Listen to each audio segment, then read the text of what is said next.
नमस्कार, मैं हूं अभिषेक नैन और आप देख रहे हैं नैन न्यूज़। आइए हम आपको आरती और छोटू के मामले पे अपडेट क्या क्या हुआ है इसके बारे में जानकारी देते हैं। हमारे साथ हैं देवेंद्र जी जो वरिष्ठ पत्रकार हैं। इनसे हम बात करेंगे और इनसे जानेंगे कि अभी तक छोटू मर्डर मामले में क्या अपडेट हुआ है।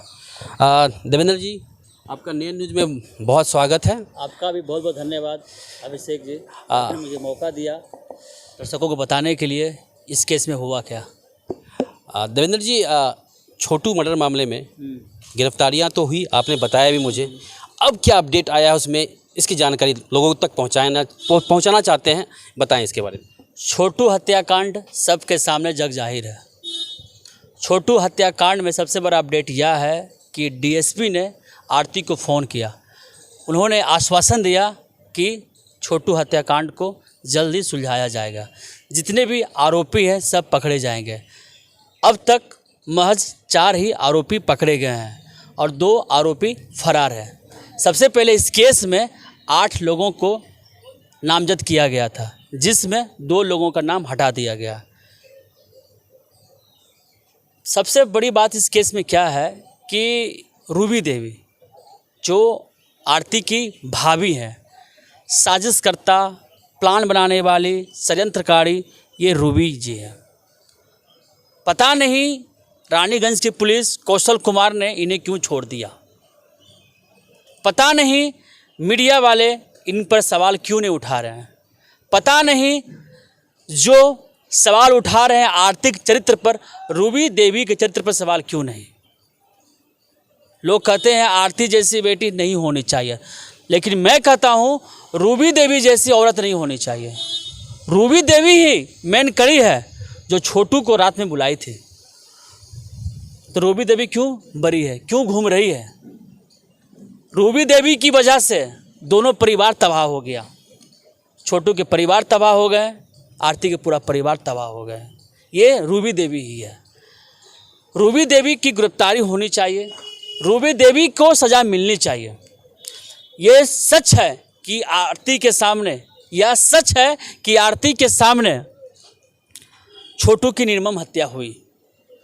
हत्या करने वाले आरती के पिता, भाई, बहनोई, जीजा सब लोग हैं, लेकिन ये जो प्लान बनाया गया वो थे रूबी देवी। पुलिस उसे छोड़ दी है।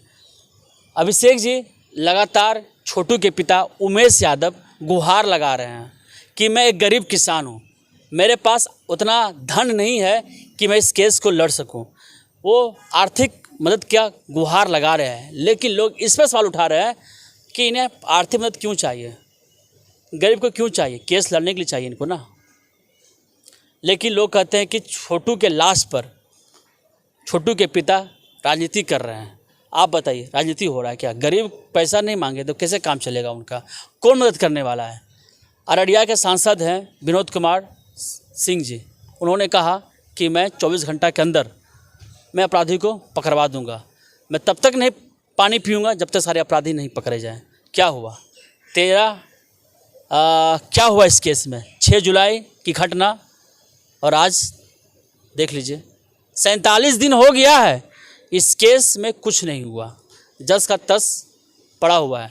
कुछ यूट्यूबर पत्रकार तो ये घोषित कर दिए हैं कि यह तो केस सॉर्ट आउट हो गया है, सबको न्याय मिल गया, अब इस केस में कुछ रहा है नहीं। आप बताइए क्या किया जाए? कुछ नया यूट्यूब पे भी देखे खबर कि आरती ने छोटू के बड़े भाई से शादी कर लिया, ऐसा भी कुछ चल रहा है। मैं देखा स्टोरी को। ये अफवाह है। कल ही मैंने बात किया है, उन्होंने पिता ने कहा, छोटे पिता ने, सर मेरी इज्जत को बचा लीजिए। आरती किससे शादी करेगी वो वक्त बताएगा। आरती की इच्छा जहाँ हो मैं शादी वहाँ करवा दूंगा। अगर वो चाहे मेरे बड़े बेटे से शादी करना, उससे भी कर सकती है। वो जो करना चाहे मैं तैयार हूँ। मैं आरती को अपना बेटी मान चुका हूँ। आरती का मन, जो तथाकथित सस्ता नशा करके पत्रकारिता कर रहे हैं, थोड़ा होश में आ जाइए। ये जो अफवाह उड़ा रहे हैं ना, आपके ऊपर मानहानि केस किया जाएगा। जिस चरित्र का आप हनन कर रहे हैं, बिना सोचे समझे खबर चला रहे हैं, आपका खैर नहीं। क्यों ऐसा कर रहे हैं आप लोग? सस्ती लोकप्रियता पाने के लिए कितना गिरेंगे आप लोग? आप तो छोड़ दीजिए। पुलिस को तो अपना काम करने दीजिए।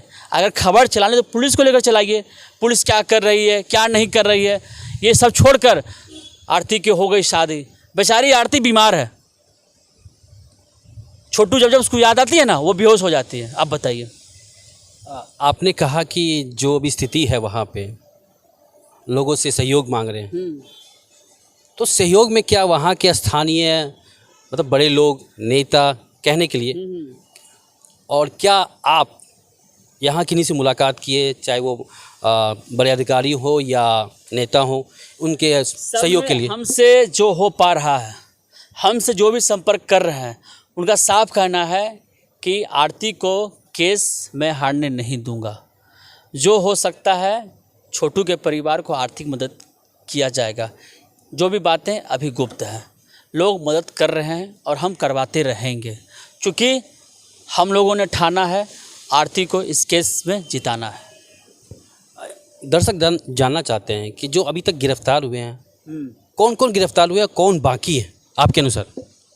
इसमें जो मारने वाले सारे लोग इनके परिवार के लोग हैं। जीजा है, भाई है, भनोई है, पिता है। जीजा पकड़े गए, आरती के पिता पकड़े गए, ठीक, भनोई पकड़े गए, 4 लोग पकड़े गए, 2 इनका जीजा और फरार है इस केस में। बाकी पड़ोसी लोग भी थे, उनको हटा दिया गया। 8 लोग थे इस केस में। अब तो सामने आ रहा है कि 16 लोग थे, लेकिन ऑफिशियल 8 ही है। 6 पकड़े गए, 4 लोग भाई बाप जीजा बनोई, 2 बनोई फरार है, उसका खोजबीन चल रहा है। और सबसे जो मुख्य आरोपी है रूबी देवी, वो छुट्टा सांड की तरह घूम रही है। हाँ, मैं पूछने वाला, पकड़ने वाला नहीं है, पुलिस छोड़ दिया है। अरे भैया, जो मेन साजिश करता उन्हें क्यों छोड़ दिया आपने? चरित्र पर सवाल उठना चाहिए रूबी देवी पर। लोग कहते हैं कि आरती जैसी बेटी नहीं होनी चाहते। अरे मैं कहता हूँ रूबी देवी जैसी औरत नहीं होनी चाहिए। ये औरत सबका परिवार बर्बाद कर दी, आग लगा दी पूरे परिवार में। सोचिए आरती के पूरा परिवार का क्या हाल होगा। पता है आपको, आरती के 80 वर्षीय दादी है, बूढ़ी दादी है, मरने के कगार पर है। आरती के पिता उनका रखवाला है। आप बताइए उनका क्या होगा? आरती का छोटा भाई है, आरती की माँ है, उनका क्या होगा? यह बहुत ही संवेदनशील कहानी है, लेकिन क्या किया जा सकता? कानून, इन्होंने कानून अपने हाथ में लिया। इनके परिवार वालों ने हत्या किया है, तो कानून किसी को माफ़ नहीं कर सकता है। जब उन्होंने हत्या किया था, सोच लेना चाहिए था कि हम क्या करने जा रहे हैं।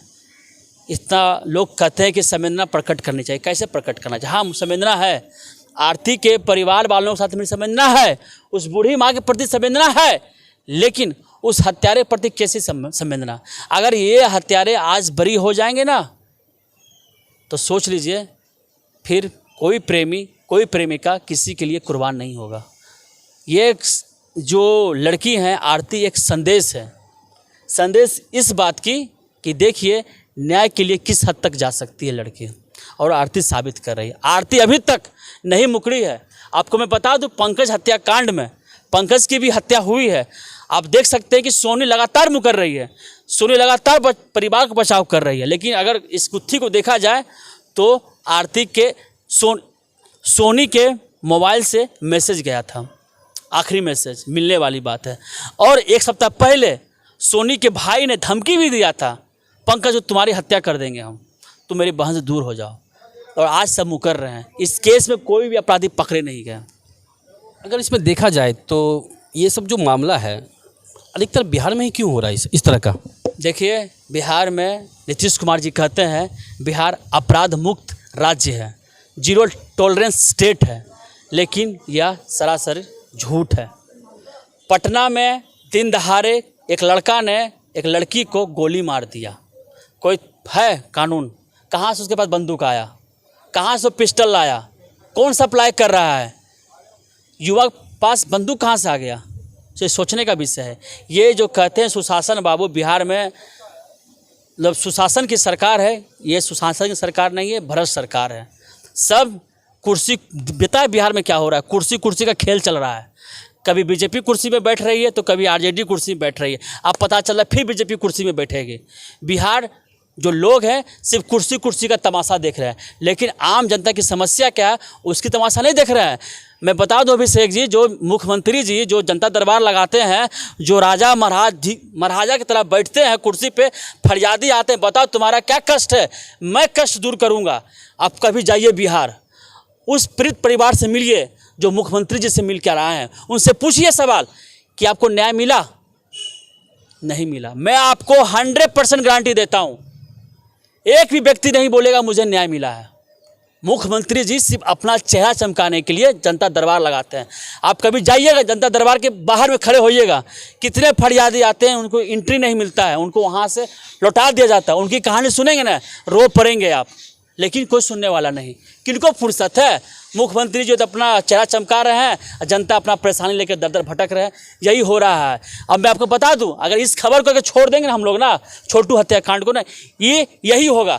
छोटू के पिता उमेश यादव भी जनता दरबार में गुहार लगाएंगे, नीतीश कुमार महाराजा की तरह आएंगे, बोलो क्या कष्ट है तुम्हारा, मैं कष्ट दूर करता हूँ। नीतीश कुमार यही भाषण देंगे और फिर वो अपने घर चले जाएंगे और छोटू यादव के पिता वही खाली हाथ लौटेंगे। यही है बदलता हुआ बिहार का तस्वीर। जो कहते हैं ना अभी जो राज आया है, गरीबों का राज आया है, ये सब कुछ नहीं है, ये हम लोगों को ठगने वाला सरकार है। कोई कुछ नहीं कर सकता बिहार को। जनता को जागरूक होना पड़ेगा, जनता को सही मैंडेट देना होगा, सही लोगों को खड़ा करना होगा, सही प्रतिनिधि को चुनना होगा। यहाँ तो साला सब जाति प्रथा में मशगूल हो गया है। वो हमारा जात का नेता था, हम उसको वोट करेंगे। वोट कीजिए अच्छे इंसान को। किसका बेटा मरा? गरीब का बेटा मरा। कौन सामने आया हुआ है? कोई आया सामने में? हम जैसे लोग सामने आए हैं, कोई मदद करने वाला नहीं। बिहार में कुछ नहीं है। तो आपने देखा जनमंच के जो पत्रकार हमारे सीनियर देवेंद्र कुमार जी, उनसे हमने बात किया छोटू आरती मामले पे क्या अपडेट था। उसमें अभी 4 गिरफ्तारी हुई है, बाकी 2 फरार हैं। और जो मेन, अगर देवेंद्र जी की माने तो मेन जो उनकी भाभी है, वो उन पे ही कोई मामला मतलब नहीं, उस पर कोई छानबीन हो रही है, ना ही उसके उनसे पूछताछ हो रही है। तो देखने वाली बात ये होगी कि इसमें अब आखिर आगे जाके किन की गिरफ्तारी होती है, क्या भाभी पे भी आरोप साबित हो के वो भी गिरफ्तार होती है या नहीं। और साथ ही जो बिहार की जो हालत है, जो कहा जाए जंगल राज, वहाँ तो ये प्रॉब्लम चलता है। अभी नया भी एक मामला आया है, फिर से एक प्रेमी युगल जिसमें लड़के को, प्रेमी को, उसका भी हत्या कर दिया गया है। उसके बारे में आगे हम जानकारी देंगे। देखते रहिए नयन न्यूज़।